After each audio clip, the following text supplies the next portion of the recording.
ماہ جمادی الاولی، جمادی الاولی اسلامی سال کا 5واں مہینہ ہے۔ رب کریم اس کی برکتوں سے ملت اسلامیہ کو نوازے، اس ماہ مبارک کی رعایتوں سے مختلف نماز نوافل کا ذکر کیا جا رہا ہے۔ نماز تحیۃ الوضو، مسلم شریف کی حدیث میں سرکار دو عالم صلی اللہ تعالی علیہ وسلم نے فرمایا، جو شخص اچھی طرح وضو کرے اور ظاہر و باطن کے ساتھ متوجہ ہو کر 2 رکعت نماز تحیۃ الوضو پڑھے، اس کے لیے جنت واجب ہو جاتی ہے۔ نماز اشراق ترمذی شریف میں ہے، سرکار دو عالم صلی اللہ تعالی علیہ وسلم نے فرمایا، 2 شخص فجر کی نماز جماعت سے پڑھ کر ذکر الہی کرتا رہے یہاں تک کہ سورج بلند ہو جائے، پھر وہ 2 رکعت نماز اشراق پڑھے تو اسے پورے 1 حج اور 1 عمرہ کا ثواب ملے گا۔ نماز چاشت کی نماز کم سے کم 2 رکعت اور زیادہ سے زیادہ 12 رکعت ہے۔ سرکار دو عالم صلی اللہ تعالی علیہ وسلم نے فرمایا کہ جو شخص چاشت کی 2 رکعتوں کو ہمیشہ پڑھتا رہے، اس کے گناہ بخش دیے جائیں گے، اگرچہ وہ سمندر کے جھاگ کے برابر ہو۔ نماز تہجد، نماز تہجد کا وقت عشاء کی نماز کے بعد سو کر اٹھے، اس کے بعد سے صبح صادق طلوع ہونے کے وقت تک تہجد کی نماز کم سے کم 2 رکعت اور زیادہ سے زیادہ سرکار دو عالم صلی اللہ تعالی علیہ وسلم سے 8 رکعت تک ثابت ہے۔ حدیثوں میں اس نماز کی بہت زیادہ فضیلت بیان کی گئی ہے۔ اب آئیے ان عظیم اور برکتوں والی نماز کے ساتھ ساتھ صلاۃ تسبیح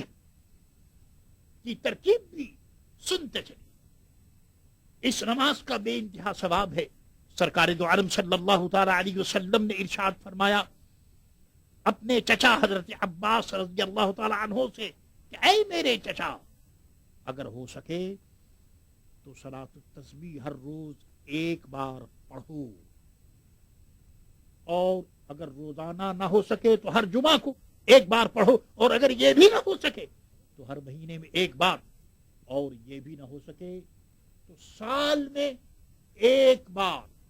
اور اگر یہ بھی نہ ہو سکے تو عمر میں 1 بار۔ اس نماز کی ترکیب یہ ہے کہ تکبیر تحریمہ کے بعد سبحانک اللہم پڑھے، پھر 15 بار یہ تسبیح پڑھے، سبحان اللہ والحمد للہ ولا الہ الا اللہ واللہ اکبر، پھر اعوذ باللہ من الشیطان الرجیم اور بسم اللہ الرحمن الرحیم پڑھ کر سورہ فاتحہ اور کوئی سورت پڑھ کر رکوع سے پہلے 10 بار اوپر والی تسبیح پڑھے، پھر رکوع کرے اور رکوع میں سبحان ربی العظیم 3 بار پڑھ کر پھر 10 مرتبہ اوپر والی تسبیح پڑھے، اور پھر رکوع سے سر اٹھائے اور سمع اللہ لمن حمدہ اور ربنا لک الحمد پڑھ کر پھر کھڑے کھڑے 10 بار اوپر والی تسبیح پڑھے، اور پھر سجدے میں جائے اور 3 بار سبحان ربی العالی پڑھ کر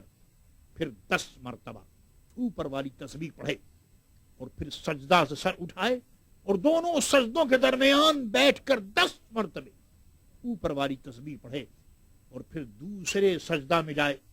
اور سبحان ربی الاعلی 3 مرتبہ پڑھے، اور پھر اس کے بعد اوپر والی تسبیح 10 بار پڑھے۔ اسی طرح 4 رکعت پڑھے، اور خیال رہے کہ کھڑے ہونے کی حالت میں سورہ فاتحہ سے پہلے 15 مرتبہ اوپر والی تسبیح پڑھے، باقی ہر جگہ 10 بار اوپر والی تسبیح پڑھے، اور ہر رکعت میں 75 مرتبہ تسبیح پڑھی جائے گی، اور 4 رکعتوں میں تسبیح کی گنتی 300 مرتبہ ہوگی۔ اپنے خیال سے گنتا رہے یا انگلیوں کے اشارے سے تسبیح کا شمار کرتا رہے. یہ تھی صلاۃ التسبیح. اب اسی کے ساتھ ساتھ نماز حاجت بھی سنتے چلیے. حضرت حذیفہ رضی اللہ تعالی عنہ روایت کرتے ہیں کہ جب سرکار دو عالم صلی اللہ تعالی علیہ وسلم کو کوئی اہم معاملہ پیش آتا تو آپ اس کے لیے یا 4 رکعت نماز پڑھتے. حدیث شریف میں ہے کہ پہلی رکعت میں سورہ فاتحہ اور 3 بار آیت الکرسی پڑھے اور باقی 3 رکعتوں میں سورہ فاتحہ اور قل هو اللہ احد قل اعوذ برب الفلق قل اعوذ برب الناس ایک بار پڑھے. تو یہ ایسی ہیں جیسے شب قدر میں 4 رکعتیں پڑھیں. مشائخ کرام فرماتے ہیں کہ ہم نے یہ نماز پڑھی اور ہماری حاجتیں پوری ہوئی. اور ایک حدیث میں یہ بھی ہے کہ جب کوئی حاجت پیش آئے تو اچھا وضو کر کے 2 رکعت نماز پڑھے پھر 3 بار اس آیت کو پڑھے هو اللہ الذی لا الہ الا ہو عالم الغیب والشہادہ هو الرحمن الرحیم. پھر 3 بار سبحان اللہ والحمد للہ ولا الہ الا اللہ واللہ اکبر ولا حول ولا قوة الا باللہ پڑھے. پھر 3 بار کوئی درود شریف پڑھے پھر یہ دعا پڑھے لا الہ الا اللہ الحلیم الکریم سبحان اللہ رب العرش العظیم الحمد للہ رب العالمین اسألک موجبات رحمتک وعزائم مغفرتک والغنیمة من كل بر والسلامة من كل إثم لا تدع لي ذنبا إلا غفرته ولا هما إلا فرجته ولا حاجة هي لك رضا إلا قضيتها يا أرحم الراحمين. انشاءاللہ تعالی اس کی حاجت پوری ہوگی. اسی طرح حضرت عثمان ابن حنیف رضی اللہ تعالی عنہ کہتے ہیں کہ ایک صاحب جو نابینا تھے بارگاہ سرکار میں حاضر ہوئے اور عرض کرنے لگے کہ یا رسول اللہ آپ دعا کیجئے کہ اللہ تعالیٰ مجھے عافیت دے. آپ نے ارشاد فرمایا کہ اگر تم چاہو تو صبر کرو اور یہ تمہارے حق میں بہتر. انہوں نے عرض کی حضور دعا کر دیں. آپ نے ان کو یہ حکم دیا کہ تم خوب اچھی طرح وضو کرو اور 2 رکعت نماز پڑھ کر یہ دعا کرو اللہم انی اسألک اتوصل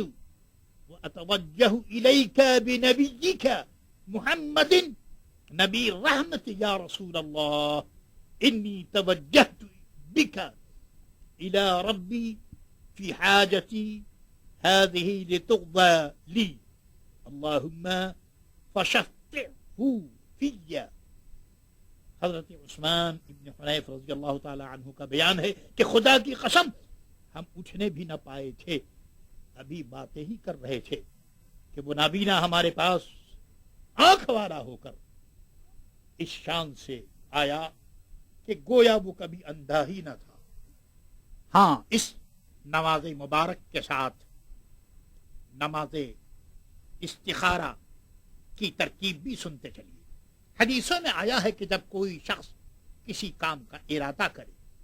تو 2 رکعت نماز نفل پڑھے جس کی پہلی رکعت میں الحمدو کے بعد قل یا ایھا الکافرون اور دوسری رکعت میں الحمدو کے بعد قل ھو اللہ احد پڑھے. پھر یہ دعا پڑھ کر باوضو قبلے کی طرف منہ کر کے سو رہے. دعا کے اول و آخر سورہ فاتحہ اور درود شریف بھی پڑھے. دعا یہ ہے اللہم انی استخیرک بعلمک واستقدرک بقدرتک واسألک من فضلک العظیم فإنک تقدر ولا اقدر وتعلم ولا اعلم وانت علام الغیوب اللہم ان كنت تعلم ان هذا الامر خیر لی فی دینی و معاشی